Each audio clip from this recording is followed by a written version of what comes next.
Hello and welcome back to DaveTech. In this tutorial, I'll show you how to change language on Firestick. Before we continue, a quick reminder. If you're using a smart TV, Fire Stick, or Android TV device, I highly recommend using a VPN.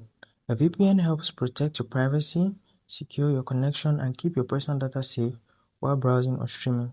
I personally recommend NordVPN. It's fast, reliable, and works smoothly with TV devices. I've put a special link in the description. If you want to check it out, do so right now. Let's get back into the video. Alright, welcome. Let's head over into the video. We're going to change the language by going to settings with the gear icon to the right. Click on that, then just come down into preferences. When you're under preferences, you want to go down this list and go to the bottom.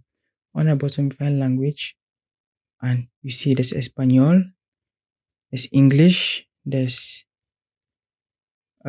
Portuguese,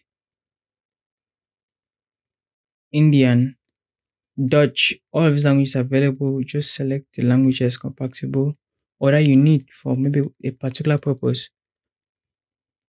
French is here, everything is here. Just choose, click on it, and you see that Alexa's voice will be in one language, menus and text will be in the language, and you're good to go. So just change the language if you want to, just like that. So I hope that was useful. If you liked it, like the video, subscribe to the channel. I'll see you in the next video. DaveTech signing out.